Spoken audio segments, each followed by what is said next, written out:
Ancient cultures teach us to have fluidity. Modern cultures are very regimented. The fluidity in modern cultures is about what I would call indiscipline. But whereas ancient cultures have fluidity within discipline. God is the focus, divinity is the focus, and then based upon that you perform actions. Always knowing that you are answerable to that truth within each and every one of us. Modern life doesn't teach us that, doesn't teach us to look at that truth within, doesn't teach us to look at the divinity within each other. It says, do whatever you want. And so therefore I think if we can all learn that, and I share with people that in India as I grew up, which is only 30, 40, 50 years ago, we all had lunches, we had different things that happened.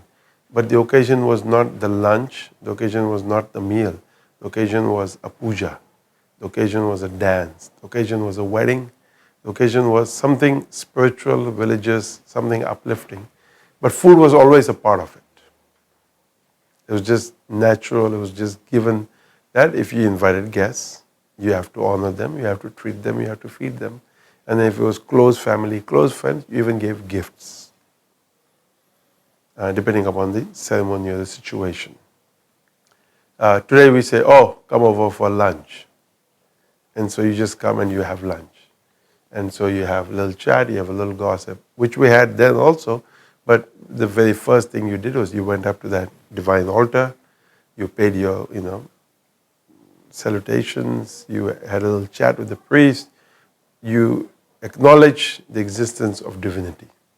And the priest gave you some holy water, the priest gave you some prasad, you ate, and then it's like, okay, now the social part. But if somebody asked you, where are you going? You would never say, I'm going to lunch, or I'm going to dinner, or I'm going for chai. You would always say, oh, I'm going to a puja. I'm going to a sapta, I'm going to a katha, I'm going to, the draw was that. And then sometimes you'd find out, who's doing the puja, who's doing the katha. And maybe it's somebody exciting, you go a little bit early because you want to get a few words in, listen to something exciting she might say. And then like even here, for example, at the end of the katha, at 6 p.m. we served dinner. Because we knew everybody came, they had sat for 4 or 5 hours, we served chai in between. That need, which is human, has to be taken care of. And so if we are the host, we have to make sure our guests go home satisfied mentally or spiritually, and satisfied at the human level. And of course, you say, hey, so nice to see you. So all of that happened. And I think if modern society could recognize and acknowledge this, that going to church, going to temple, going to a spiritual thing doesn't have to be so, I'm going to be, It's a part of life. And therefore, that's why I say the fluidity within that.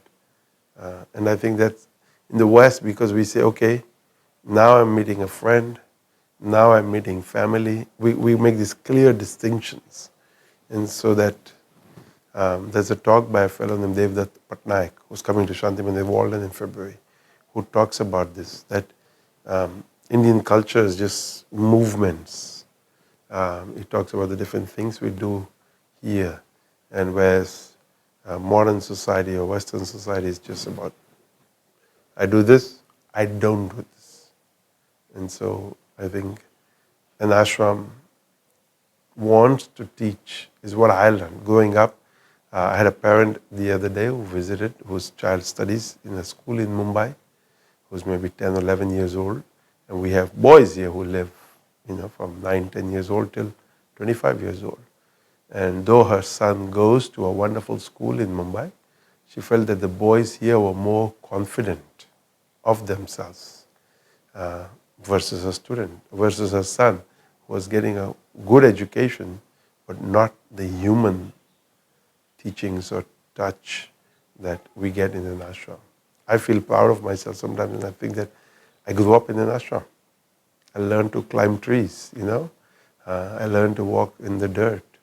I learned to be with animals. And all of these things, that it's not that we were told to do this was just part of ashram life. And so I think if all of us load up on that joy or laughter or love, I think that's what we want to take into the world. And I think automatically, as you fill up with the positive, the negative automatically unloads itself, because somewhere the space has to be made. And so you think, okay, I need more space, So I think the suitcase somehow is able to fit it in. And something else that is not needed comes out.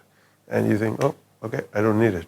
It's not, you've not made any conscious decision or anything big deal. It's just, I want this more than I want this. So I think same thing happens within our body. As soon as you realize I'm in a melancholy mood, and then a good friend comes along or something you enjoy happens, you go, oh, let's have fun. And then all of a sudden, some time later, you realize, oh, I was in a bad mood. But then you've already forgotten why you were in a bad mood. Now, everything's fine. If we can live life like that, and that's what I mean by fluid. It's like, boom, excellent. And that's why then people want to be with you more.